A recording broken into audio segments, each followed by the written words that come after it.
Friends, Burkina Faso యొక్క యువ అధ్యక్షుడు 35 ఏళ్ల ఇబ్రాహిం టూరేరీ తన యొక్క బోల్డ్ స్టేట్మెంట్స్తో డైరెక్టర్ బోర్డుతో చర్చలు జరుపుతున్నారు. సౌదీ అరేబియా యొక్క ఆఫర్ను తిరస్కరించారు. అలాగే అమెరికా మరియు ఫ్రాన్స్కు కూడా తన కళ్ళను స్పష్టంగా తెలిసేటట్లు చేశాడు. బుర్కినా ఫాసో యొక్క యువ అధ్యక్షుడు ఇబ్రాహిం టూరేరీ యువ అధ్యక్షుడిగా తన కర్తవ్యాలను నిర్వహిస్తూ ఉన్నాడు.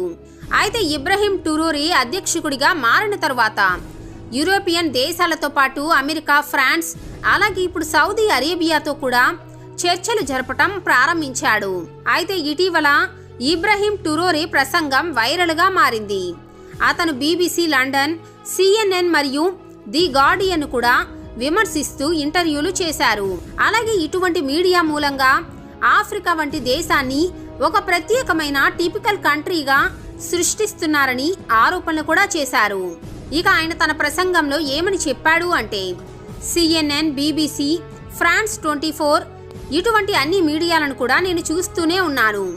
వారి యొక్క ప్రతి అబద్ధాన్ని కూడా నేను రికార్డ్ చేస్తున్నాను. చిన్నప్పుడు నేను టీవీలో మా ఆఫ్రికాను చూస్తూ ఉండేవాడిని. కానీ ఎప్పుడూ అదే రకమైన చిత్రం, సాలీళ్లతో ఆడుకుంటున్న పిల్లలు, ఎండిపోయిన భూమి, ఆయుధాలు, మరణాలు. ఇదే ఆఫ్రికానా? మా దేశాన్ని వారు ఈ విధంగానే ఇప్పటికీ చూపిస్తూ ఉన్నారు. కానీ మేము దాన్ని అంగీకరించము. ఎందుకంటే అటువంటి సంఘటనలు చూసి నిజంగా మాకు మేమే సిగ్గుపడాల్సి వచ్చింది. మీరు మా గురించి చెబుతున్న కథలన్నీ పూర్తిగా అబద్ధాలు. మీరు మాకు నిర్ణయించిన విధి మీరు సంవత్సరాల క్రితం రాసిన ఒక స్క్రిప్ట్. ఎందుకంటే ఇబ్రాహిం టూరేరీ తన ప్రసంగంలోని అనేక భాగాలు ఇప్పుడు సోషల్ మీడియాలో వైరల్గా అవుతున్నాయి. అందులో అతను యూరోపియన్ దేశాలకు సవాలు కూడా చేశాడు. ఈ మధ్యలో ఇబ్రాహిం టూరేరీ సౌదీ అరేబియాపై ధైర్యమైన నిర్ణయాన్ని కూడా తీసుకున్నాడు. ఆ తర్వాత మొత్తం ముస్లిం ప్రపంచం కూడా ఇప్పుడు ఆశ్చర్యపోతుంది. ఎందుకంటే టూరేరీ సౌదీ అరేబియా ఆఫర్ను ఇప్పుడు తిరస్కరించాడు. మొదటిగా బుర్కినా ఫాసో ఒక ముస్లిం దేశమని మీకు తెలుసా? అక్కడ జనాభాలో 64% మంది ముస్లింలే ఉంటారు. ఇటీవల సౌదీ అరేబియా బుర్కినా ఫాసోలో 200 మసీదులు నిర్మించడానికి ప్రతిపాదించింది. అయితే ఇప్పుడు ఇబ్రాహిం టూరేరీ ఈ ఆఫర్ను తిరస్కరించాడు. సౌదీ అరేబియా మా దేశంలో మసీదులు నిర్మించడానికి బదులుగా మాకు ప్రాథమిక అవసరాలను తీర్చాలని అతను సౌదీ అరేబియాకు చెప్పాడు. ముందుగా పాఠశాలలు, హాస్పిటల్ను నిర్మించండి. అలాగే ఉద్యోగాలను అందించటంలో పెట్టుబడులు పెట్టండి. అలా చేస్తే మా దేశ ప్రజల జీవన ప్రమాణం మెరుగుపడుతుంది. ముఖ్యంగా దేశం స్వయం సమృద్ధిగా మారుతుంది. ఈ విధంగా ఇబ్రాహిం టూరేరీ సౌదీ అరేబియా ఆఫర్ను తిరస్కరించాడు. అలాగే బుర్కినా ఫాసో పశ్చిమ ఆఫ్రికాలోని చిన్న దేశమని మీకు తెలుసా? గత దశాబ్దం నుండి స్థానిక సంఘర్షణలతో పోరాడుతూ ఉంది. బుర్కినా ఫాసో యొక్క మొత్తం జనాభా 20.6 మిలియన్లు. ఇందులో 64% జనాభా ముస్లింలే. ఈ దేశ రాజధాని ఒగడోగు.